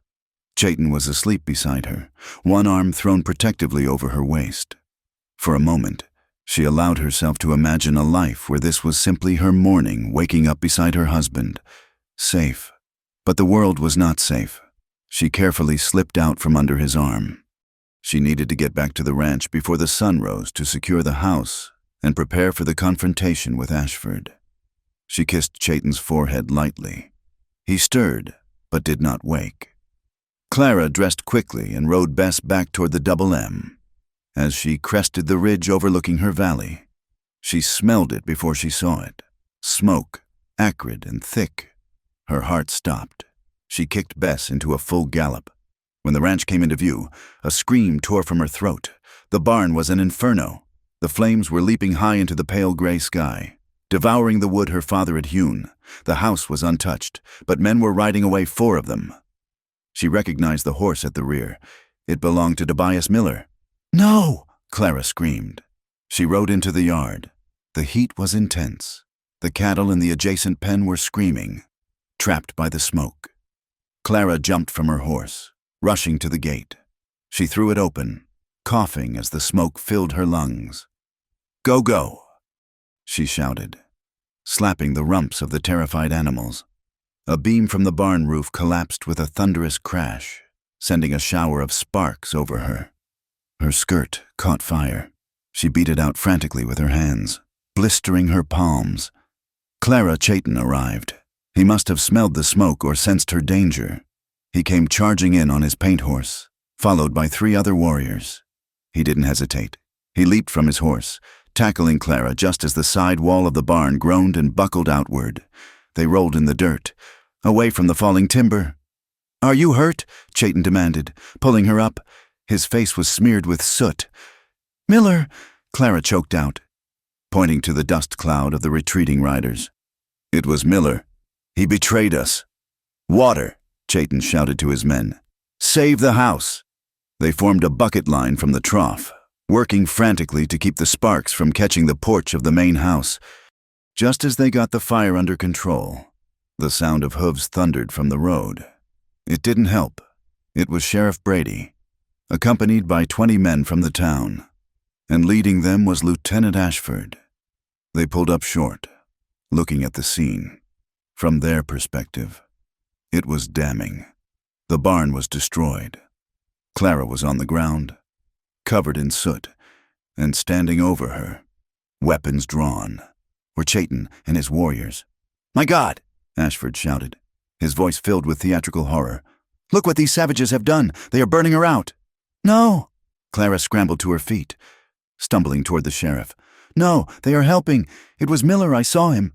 "She is in shock," Ashford said smoothly, cutting her off. He looked at the sheriff. "You see, Brady, this is the insurrection I warned you about. They attack a defenseless woman to force her off the land. That is a lie." Chayton stepped forward, his hand on his knife. The townspeople raised their rifles. A dozen barrels were aimed at Chayton's chest. "Back off, Blackhawk," the sheriff warned, his hand shaking on his revolver. "You're under arrest for arson and attempted murder." Clara threw herself between Chayton and the guns. "If you shoot him, you shoot me. He is my husband. He saved me." "He has bewitched her," a woman from the town shouted. "Look at her. She defends the monster who burned her father's barn." Ashford rode closer, looking down at Clara with cold, triumphant eyes. "We have witness testimony. Clara, Mr. Miller rode into town 20 minutes ago. He said he saw hawks raiding your property. He barely escaped with his life. The trap had snapped shut. The betrayal was complete. We have the manifest." Clara hissed at Ashford, her voice low so only he could hear. "We know about the rifles." Ashford smiled, a thin, cruel curving of his lips. "What rifles, my dear, and what manifest? If you have paper, it is likely ash now. And who will believe a woman who has lost her mind to grief and savage lust?" He turned to his troops. "The situation is critical. The Hawk tribe has initiated open hostilities. We move at dawn. Colonel's orders." "You cannot do this!" Clara screamed. "Take her into protective custody," Ashford ordered. 2 deputies grabbed Clara. "Chayton, run!" she screamed. Chayton looked at the 20 rifles. He looked at Clara, struggling in the grip of the men. He calculated the odds. If he fought now, he died. If he died, the tribe had no leader for the morning attack. He made the only choice he could. "We go," Chayton signaled to his warriors. They mounted their horses with impossible speed. Before the sheriff could give the order to fire, the hawks wheeled around and vanished into the smoke and the rising sun, riding hard for the canyon. Clara watched him go, her heart breaking. She was dragged toward the sheriff's wagon, kicking and screaming. The barn was a pile of glowing embers. The proof was gone. She had left the manifest in her saddlebag, which was currently burning inside the barn where she had thrown her tack. The sun was rising on the day of the attack. Ashford had his war. Clara had lost her home, her evidence, and her freedom. And Chayton was riding back to a village that was about to become a slaughterhouse. Clara sat in the back of the sheriff's wagon, her hands bound. She looked up at the sky. The clouds were parting. The red moon had set, and the harsh white light of the morning sun illuminated the devastation. She closed her eyes and summoned the memory of the fire in the lodge, the heat of Chayton's skin, the promise they had made without words. If one strand breaks, the other unravels. "I will not unravel," she whispered to the dust. "I will not." The wagon rattled toward town, carrying the prisoner of war, while behind them, the bugles of the cavalry began to sound the charge. The sheriff's wagon rattled and groaned as it sat parked near the livery stable, the horses stamping impatiently in the dust. The town of Red Mesa was empty, drained of its men who had ridden out to watch the spectacle of war, leaving behind only the silence of holding one's breath. Clara Monroe sat in the back, her wrists bound with rough hemp rope, the deputy guarding her. A boy named Billy, who looked no older than 17, was distracted. He was standing on the wagon wheel, straining his eyes toward the distant canyon where the sound of bugles echoed faintly against the rock walls. "They are going to wipe them out," Billy whispered, a mix of awe and fear in his voice. "Lieutenant Ashford has the Gatling gun." Clara felt a cold knot of terror tighten in her stomach. The Gatling gun. Against bows and Winchester rifles, it would be a slaughter. She twisted her wrists, the rope biting into her skin. She had to get free. Not for herself, but because she was the only one who knew the bridge was a trap and the only one who could stop the massacre before it started. "Billy," Clara said, her voice sharp. The boy jumped, nearly slipping from the wheel. "You be quiet, Miss Clara. The sheriff said you are to stay put." "Billy, do you have a sweetheart?" What?" He blinked, confused by the question. If she were standing in front of that Gatling gun, Clara pressed, leaning forward, her blue eyes blazing. "Would you stand here and watch?" Billy hesitated. He looked at the horizon, then back at Clara. He was a ranch hand's son, not a soldier. He knew Clara. She had taught him his letters 2 winters ago. "It ain't right," he muttered. "Ashford burning your barn. It ain't right." "Then cut these ropes," Clara commanded. "And give me a horse, or live with the blood on your hands for the rest of your life." Billy stared at her for a long, agonizing second. Then, cursing under his breath, he pulled his hunting knife from his belt. 20 minutes later, Clara was galloping toward the canyon. She was not riding Bess. Her mare was gone in the chaos. Instead, she rode a massive white stallion she had liberated from the livery, the sheriff's own mount. It was a beacon against the red earth, a ghost flying across the desert. She carried no weapon. In her hand, she gripped a long stick with her white petticoat tied to it, snapping in the wind like a flag of truce. The canyon rim came into view. The scene below was a tableau of impending doom. On the near side of the ravine, the army had deployed in a skirmish line. 50 soldiers in blue wool, prone in the dust, rifles leveled. In the center, the brass carriage of the Gatling gun gleamed in the sun. Its multiple barrels pointed across the deep gorge. On the far side, nestled against the cliffs, was the Hawk encampment. But it was silent. There were no warriors in sight. They were hidden in the rocks, ghosts in their own home. Connecting the 2 sides was the unfinished railroad bridge. It was a skeleton of timber and iron, spanning a drop of 300 feet. The rails were laid, but the side railings were missing, and piles of lumber still cluttered the deck. "Ready?" Ashford's voice carried on the wind. He sat on his horse behind the gun crew, his saber drawn. "Aim for the main lodge on my command." Clara kicked the white stallion. She didn't ride for the flank. She rode straight down the rocky incline, right into the kill zone. "Stop!" she screamed, the wind tearing the word from her throat. "Stop!" The soldiers wavered. A white horse, a white flag, and a woman with wild hair riding like a banshee. "Hold fire!" a sergeant bellowed. Confused, Ashford spun his horse around. When he saw Clara, his face twisted in a mask of pure fury. "Get that woman out of there. She is obstructing a military operation." Clara didn't stop until she was in the middle of the open ground, directly between the army and the hidden Hawk warriors. The stallion reared, kicking up a cloud of dust. "There is no insurrection!" Clara shouted, her voice cracking but loud enough to reach the men. "It is a lie. Lieutenant Ashford burned my barn. He planted the evidence." "She is hysterical," Ashford roared, riding forward to confront her. "Soldiers, ignore her. She has turned traitor. She sleeps with the enemy." "I sleep with honor," Clara yelled back, pointing a shaking finger at him. "Which is more than you have ever done. Edward Ashford, you and Silas Kincaid cooked this war up to steal the water rights. Look at him. He wants you to kill innocent people so he can get rich." The soldiers looked at each other. The line of rifles lowered slightly. They were men of the frontier. Hard men, but they knew a rat when they smelled one. And Ashford smelled of desperation. "Shoot!" Ashford screamed at the gunner. "Shoot through her if you have to. That is an order." The gunner, a grizzled corporal, hesitated. "Sir, she is a civilian, a white woman." "She is a combatant." Ashford raised his pistol, aiming it at Clara. "If you won't do your duty, I will execute the traitor myself."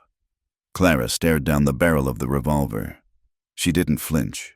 She saw Chayton's eyes in her mind. If one strand breaks... "Drop the weapon, Lieutenant," the voice boomed from the ridge behind the army line. Everyone turned. Riding down the slope was a strange procession. In the lead was old Sal, riding a mule and looking like an avenging angel in a dusty apron. Beside her rode a man in the dress uniform of a full-bird colonel. Behind them were 10 military police officers. Colonel Harrison, the commander of the territorial fort, a man known for his iron adherence to regulations. "Colonel." Ashford's face was drained of blood. He lowered his pistol. "Sir, we are engaging in hostilities." "This woman is interfering." Colonel Harrison rode straight up to Ashford. He did not return the salute. He looked at Clara, then at the Silent Hawk village, and finally at Ashford.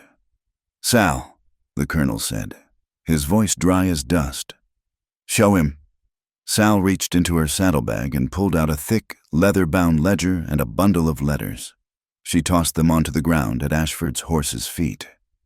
"Freight logs from the depot," Sal announced, her voice carrying to every soldier.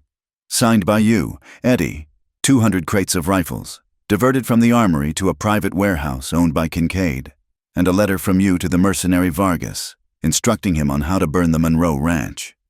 A gasp went through the ranks. "It is a forgery," Ashford stammered, his horse dancing nervously. "This is a conspiracy against me. The clerk, O'Malley, is sitting in my jail cell right now," Colonel Harrison said coldly. He sang like a canary. "Lieutenant, you are relieved of command." "Sergeant, arrest him!" The sergeant moved to grab Ashford's bridle. Ashford panicked. He looked at the court-martial awaiting him. He looked at the noose that would surely follow. His eyes darted to the bridge. The tracks led to the other side, to the Badlands. To Mexico. "No!" Ashford screamed. He spurred his horse, but instead of fleeing, he raised his revolver and fired blindly at the ridge, trying to create chaos. Bang, the bullet went wild, but it struck a rock near where a young Hawk warrior had broken cover to watch. It was Kimmy. The boy cried out and fell, clutching his leg. That was the spark. "Hawk!" A roar erupted from the cliffs.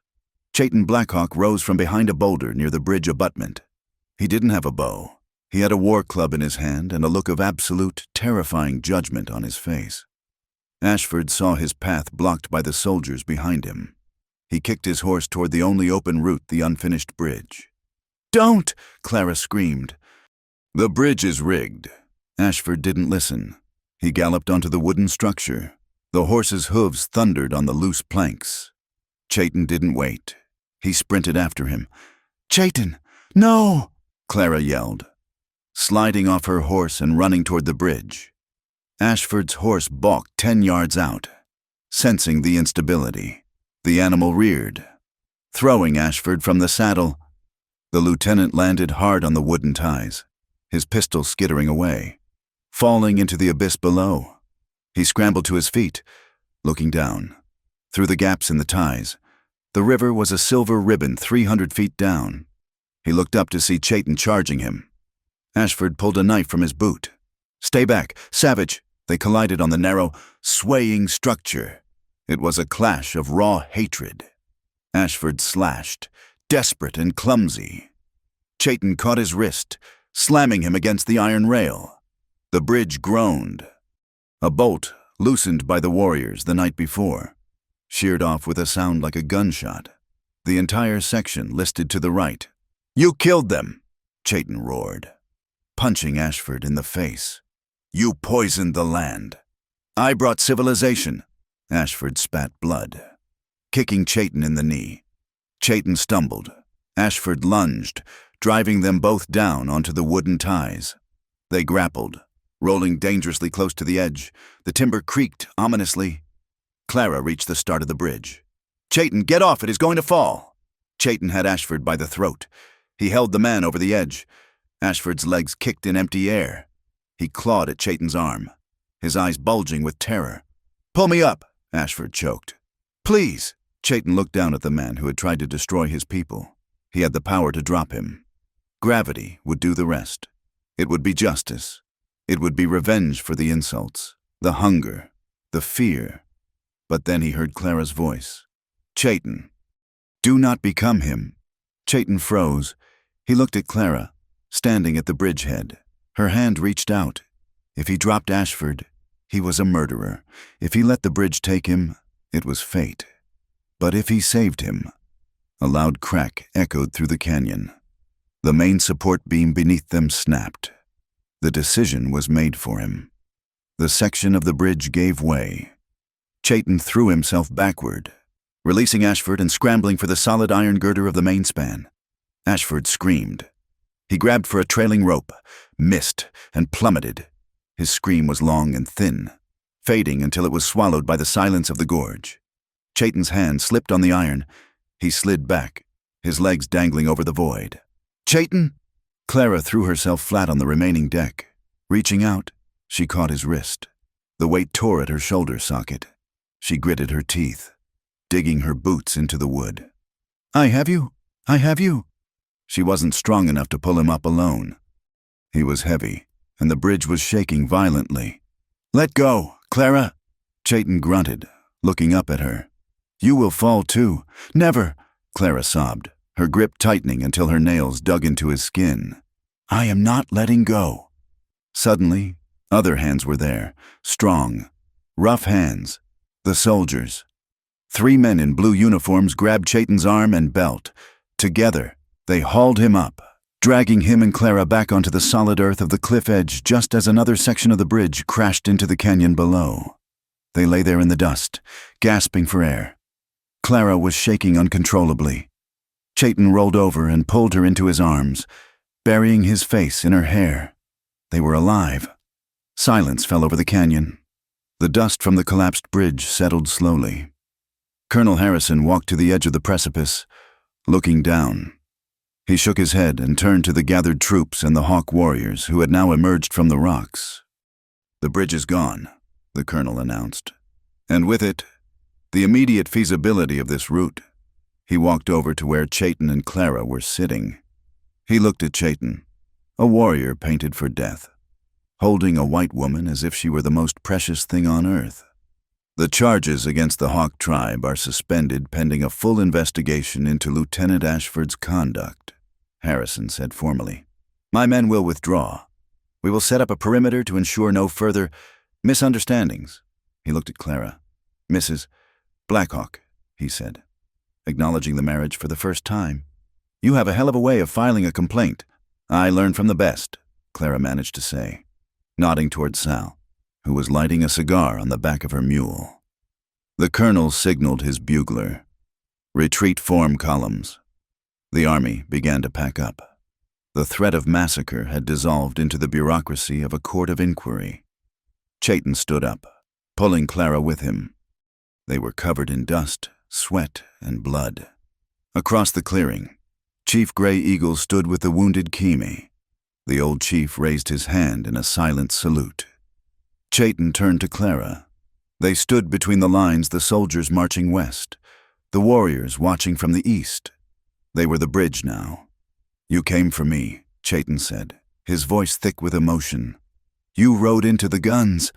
"You caught me," Clara whispered, touching his chest. "On the bridge. You could have run." "I told you," Chayton said, the ghost of a smile touching his lips. "I fight for my own, and you, Clara Monroe, you are my own." He kissed her then. Not a kiss of desperation or a kiss of lust. It was a kiss of survival. It tasted of gunpowder and the sweet, metallic tang of adrenaline. Around them, the smoke of the battle drifted away, revealing the stark, beautiful red rocks of the high plateau. The railroad was broken. The bridge was down. But the connection between them was forged in iron, stronger than anything Kincaid could build. Nature had intervened. The canyon had rejected the machine, but it had accepted the lovers. "Let's go home," Clara said, leaning her head against his shoulder. "Which home?" Chayton asked. Clara looked at the distant smoke rising from her ruined barn, and then at the teepees of the village. She looked at Chayton. "Wherever you are," she said, "that is home." The dust from the collapsed bridge had barely settled before the reality of the cost set in. The massacre had been averted, but violence never leaves a place without taking a tithe. 2 days after the confrontation at the canyon, Red Mesa was a town draped in the heavy silence of mourning. The skirmish on the ridge, brief and chaotic as it was, had claimed 2 lives. One was a young private from Ohio, whose horse had panicked and thrown him down the ravine during the bridge collapse. The other was a Hawk warrior, an older man who had been struck by a stray bullet during Ashford's initial wild volley. For the first time in the history of the territory, the grief was not separated by a canyon or a treaty line on the north side of town. The church bell tolled a slow, mournful iron sound that echoed off the false front buildings. At the same time, from the direction of the high rocks, the rhythmic beating of the funeral drums drifted down on the wind. The two sounds mingled in the dry air, a dissonant harmony that forced everyone to listen. Clara stood on the porch of the main house at the Double M Ranch. The scent of charred wood still lingered from the burned barn, a pungent reminder of the betrayal. But the house itself stood firm. She wore a black armband over her work shirt. Chayton stood beside her. He had traded his war paint for a clean linen shirt and trousers, though he still wore his moccasins. He listened to the drums with his head bowed. "They are singing him to the spirit path," Chayton said softly. "And the Reverend is reading Psalm 23, Clara replied, looking toward the church spire. "It seems we are all walking through the valley of the shadow of death today. But we are walking," Chayton noted, turning to look at her. "That is the difference." The inquiry, held a week later in the grand dining room of the town's only hotel, was less a trial and more a dismantling of an empire. Colonel Harrison presided over the long oak table with the demeanor of a judge who had seen too much and was impressed by too little. Silas Kincaid did not appear. Men like Kincaid never stood in the dust they created. They sent lawyers in silk waistcoats, but the evidence Sal and the clerk O'Malley provided was damning. The letters, the falsified manifests, the bribes paid to Lieutenant Ashford, it was a paper trail that led straight back to the Union Pacific boardrooms. "The expansion through the Hawk Valley is hereby suspended indefinitely," Colonel Harrison ruled, his voice booming through the room. "Pending a federal review of the environmental impact and treaty violations." It was a sterile way of saying they had won. But the true victory happened after the gavel fell. Clara asked to speak. She approached the colonel's table, not as a victim, but as a landowner. Beside her walked Chayton, silent and imposing. She laid a piece of tanned hide on the table, the map from her father's chest. "Colonel," Clara said, her voice steady, "my father, John Monroe, understood something that the railroad did not. You cannot own this land. You can only steward it." She traced the line of the creek with her finger. "We propose a new arrangement, a formalization of the verbal pact my father made with Chief Gray Eagle. The Double M Ranch will act as a buffer zone. We will hold the deed. Yes, but the water rights will be shared in perpetuity with the Hawk people. The fences will be moved to allow for the seasonal migration of game. In exchange, the tribe guarantees the safety of the ranch's livestock." The colonel looked at the map, then at Chayton. "And you agree to this? You would trust a white woman's signature?" Chayton looked at Clara. He didn't see the woman who had once fumbled with a saddle. He saw the woman who had ridden a white horse into the mouth of a Gatling gun. "I do not trust the signature," Chayton said. "I trust the hand that holds the pen." The colonel nodded slowly. "Very well. Let it be drawn up. The Monroe-Hawk Accord." The weeks that followed were defined not by gunfire, but by the rhythm of hammers and saws. The Double M Ranch was a hive of activity. The barn had to be rebuilt, and this time, the labor force was unlike anything Red Mesa had ever seen.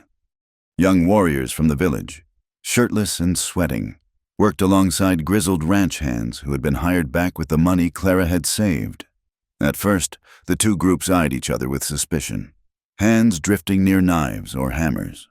But hard work is a universal language. When a heavy beam needs lifting, you do not care about the color of the man lifting the other end. You only care that he does not drop it. Chayton was everywhere. He worked with a tireless intensity, his muscles cording under his bronze skin as he drove nails into fresh pine. He was no longer just the guardian of the valley. He was the builder of a house. Clara worked beside him, carrying water, mixing mortar, and measuring planks. One afternoon, a buckboard wagon rolled into the yard. It was Jeb, the older rancher who had listened to Clara in the barn that night. He climbed down, looking sheepish, holding a basket of apples. "Mrs. Blackhawk," Jeb said, tipping his hat. He used her married name without a sneer, the syllables clumsy but respectful. Well, the boys and I saw smoke that day. We should have come sooner. You are here now. Jeb, Clara said, wiping her hands on her apron. Tobias Miller skipped town. Jeb muttered. Heard the marshals were looking for him for perjury. Good riddance. Anyway, we figured you might need some help with the roof raising. I brought my sons. Clara looked at the 3 strapping young men climbing out of the wagon. Tears pricked her eyes. Thank you, Jeb. We would be obliged. Chayton walked over, hammer in hand. He looked at Jeb, then extended his hand. Jeb hesitated for a fraction of a second, the old prejudices fighting a losing battle against new realities, and then shook it firmly. Hot day for roof work, Jeb noted. Good day for it. Chayton replied. It was a small thing, a handshake, a basket of apples. But in the West, wars had started over less, and peace had been built on less. The rebuilding wasn't just about the barn.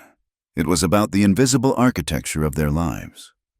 Clara and Chayton had moved into the main house. The pretense of living apart had evaporated with the smoke of the battle. Yet, there was a shyness to their domesticity, a gentle navigation of shared space. One evening, Chayton was sitting on the porch steps, whittling a new latch for the gate.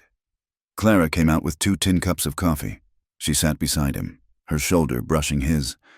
The roof is finished, she said, watching the sun dip below the red cliffs. It is strong. Chayton nodded. It will hold against the winter snow. We need to talk about the creek, Clara said softly. The crossing is difficult for the wagon, and the elders struggle with the stepping stones. I have been thinking the same, Chayton said. The next day, they started on the bridge. It was not a monstrosity of iron and ambition like the railroad bridge that had fallen. It was a humble thing, built of sturdy cedar logs and rough-hewn planks. It spanned the narrowest part of the creek, connecting the ranch land to the path that led to the village. They built it together, just the 2 of them. Chayton stood waist-deep in the rushing water, setting the pilings, while Clara passed him the stones to secure the base. Careful, Chayton warned as she leaned over the bank with a heavy rock. The moss is slippery. I have my balance, Clara insisted, and promptly slipped. With a yelp, she slid down the muddy bank and splashed into the water beside him. She came up sputtering, hair plastered to her face, dress soaked instantly. She looked furious for a second, wiping mud from her nose. Chayton froze, looking at her. Then, a sound bubbled up from his chest, a deep, rich, rolling sound that Clara had never heard before. Laughter. He was laughing, his head thrown back, his white teeth flashing, the sound echoing off the canyon walls. It was a sound of pure, unburdened joy. Clara stared at him, stunned, and then the absurdity of it hit her. She started to laugh too. She splashed water at him. You think it is funny, warrior? She gasped. I think you look like a wet muskrat. Chayton chuckled, wiping water from his eyes. The playfulness shifted suddenly. The laughter died down, replaced by a charged silence. They were standing in the cool water, the sun filtering through the cottonwood leaves above, dappling their skin with gold. Chayton stepped closer. The water swirled around their waists. He reached out and wiped a smudge of mud from her cheek, his thumb lingering on her skin. You are beautiful, he said, his voice rough. Even with mud on your nose. Clara's breath caught. The memory of the cave and the lodge came rushing back. But this was different. This wasn't desperate. This was bathed in sunlight. And you are less frightening when you smile, she whispered. He pulled her to him. The wet clothes were heavy, clinging to their forms, leaving nothing to the imagination. Clara could feel the heat of him through the layers. He kissed her, slow and deep, tasting of creek water and promise. His hands roamed over her back, pressing her closer. Clara wrapped her legs around his waist, buoyant in the water. The bridge, she murmured against his lips. We have to finish the bridge. The bridge can wait, Chayton growled softly.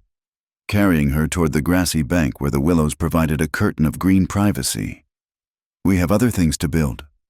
Life settled into a rhythm that was neither white nor Indian, but something entirely their own. Clara no longer looked east with longing. The letters she wrote to her friends in Boston were filled with descriptions of the red earth, the smell of sage after rain, and the quiet strength of the man she called husband. She told them she was learning the language of the hawk, that tiospe meant extended family, and that she had never felt more free than she did tied to this land. Chayton, too, had changed. He still wore his hair long and prayed to the four winds, but he had learned to navigate the world of contracts and cattle markets. He walked into the general store in Red Mesa with his head high, no longer a shadow at the edge of town, but a man who owned half the valley and knew the price of grain. He accepted that he walked in two worlds. He was the bridge between the past and the future. One evening in late autumn, they sat on the porch of the ranch house. The air was crisp, hinting at the coming frost. A kerosene lamp cast a warm yellow glow on the wooden floorboards. They were sitting in rocking chairs. Clara mending a shirt, Chayton cleaning his rifle. It was a scene of utter domesticity, peaceful and profound. "Gray Eagle spoke to me today," Chayton said, breaking the silence. Clara looked up, biting the thread. "Oh, is his rheumatism bothering him again? I have some liniment.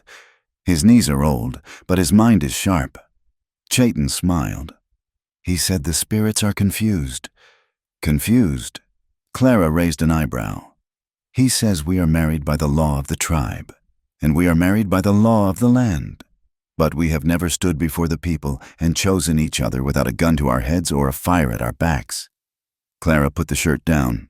"We had a ceremony, Chayton, in the circle of stones." "That was a contract," Chayton said.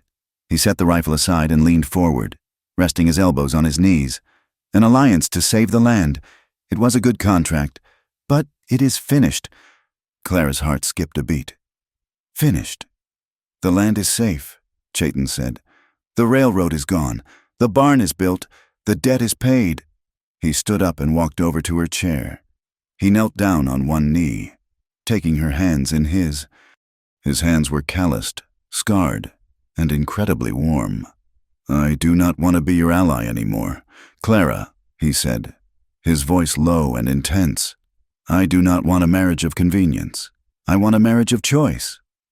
Clara looked into his eyes, those dark, obsidian eyes that had once looked at her with suspicion, now filled with a vulnerability that took her breath away. "I chose you a long time ago. Chayton," she whispered. "On the bridge, in the storm." "Then choose me again," Chayton said. "In the light, where everyone can see, not as a strategy, but as a man who loves you more than he loves the breath in his lungs." Tears spilled over Clara's lashes. It was the proposal every girl in Boston dreamed of, spoken by a warrior in the dust of New Mexico. "Yes," she said, her voice trembling. "Yes, let's do it right." Chayton kissed her hands, then stood and pulled her up into his embrace. They held each other on the porch, swaying slightly to the music of the wind in the cottonwoods. Below them, the creek rushed over the stones, flowing under the sturdy new cedar bridge they had built with their own hands. It connected the ranch to the wild, the past to the future, and the man to the woman. "I have one condition," Clara said, resting her head on his chest. "Name it," Chayton replied. "No more fake feathers," she teased gently. Chayton laughed, the sound vibrating through his chest and into hers. "Agreed. Only the real thing from now on." The moon rose over the high plateau. It was no longer red with dust and blood. It was a clear, brilliant silver, illuminating a land that was finally, truly, at peace. 3 months after the last nail was driven into the new barn, the Red Plateau hosted a gathering that defied every map drawn by the government in Washington. The moon hung low over the sandstone cliffs. It was not the angry, blood-choked orb that had presided over their first kiss during the storm. Tonight, it was a disk of pale, burnished gold, casting a benevolent light over the assembly. There were no sides tonight. On the left stood the elders of the Hawk tribe, wrapped in their ceremonial blankets. On the right stood the ranchers of Red Mesa, men who smelled of cattle and tobacco, holding their hats in their hands. In the center stood old Sal, who had traded her apron for a dress of purple silk that she had ordered all the way from St. Louis, dabbing at her eyes with a lace handkerchief. Clara and Chayton stood before Chief Gray Eagle. Clara wore a dress of simple cream muslin, embroidered with blue thread in patterns that mimicked the flow of the creek, a design taught to her by the women of the village. Chayton wore his buckskins, but over them, he wore a vest of black wool, a bridge between his heritage and the world he now navigated for the sake of his family. "We stand here not to sign a treaty," Gray Eagle announced, his voice strong despite the winter chill in the air. "We stand here to witness the truth." He looked at Chayton. "Do you take this woman to hold not as a shield, but as a heart?" "I do," Chayton said. He looked at Clara, and the intensity in his eyes made the rest of the world fade away. "I choose you, Clara, not for the land, not for the water. I choose you for the fire in your spirit and the peace you bring to my soul. I choose you today, and I will choose you every day until the sun refuses to rise." Gray Eagle looked at Clara. "And do you, daughter of the river, take this man?" "I do," Clara replied, her voice ringing clear in the night air. "I choose you, Chayton. I choose the warrior and the builder. I choose to stand beside you in the storm and in the silence. You are my home." There were no cords to bind their hands this time. There was no need. The bond was visible in the way they leaned toward each other, magnetic and inevitable. "Then let the spirits of the earth and sky witness." Gray Eagle smiled, the wrinkles of his face deepening. "You are husband and wife, not by law, but by love." Chayton stepped forward. He cupped Clara's face in his hands. The crowd, usually so divided by language and custom, held its collective breath. He kissed her. It was a kiss that carried the memory of the red dust and the fear of the canyon, but it redeemed them both. It was slow, tender, and utterly devoid of shame. It was a declaration that echoed off the canyon walls louder than any gunshot. A cheer went up, a strange, raucous mix of cowboy yips and tribal ululations. Sal blew her nose loudly. Jeb, the rancher, shook hands with a hawk warrior for one night under the yellow moon. The frontier was not a place of war, but a place of possibility. 3 years later, the sun was setting over the Double M Ranch, painting the sky in streaks of violet and tangerine. The air was filled with the scent of sagebrush and roasting meat.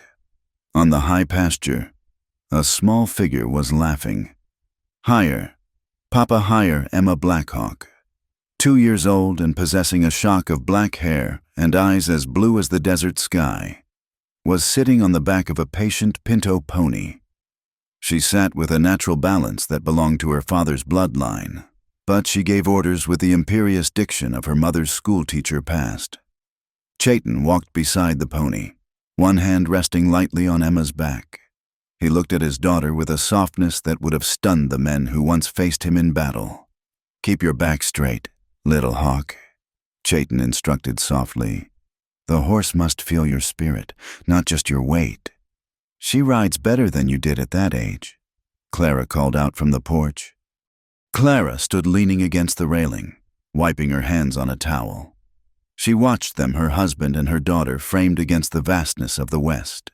She looked healthy, her skin bronzed by the sun, the shadows of anxiety long gone from her face.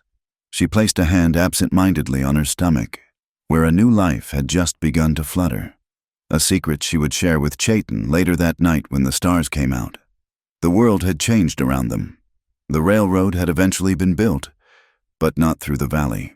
Defeated by the geography and the legal battles, Kincaid had rerouted the line 40 miles south.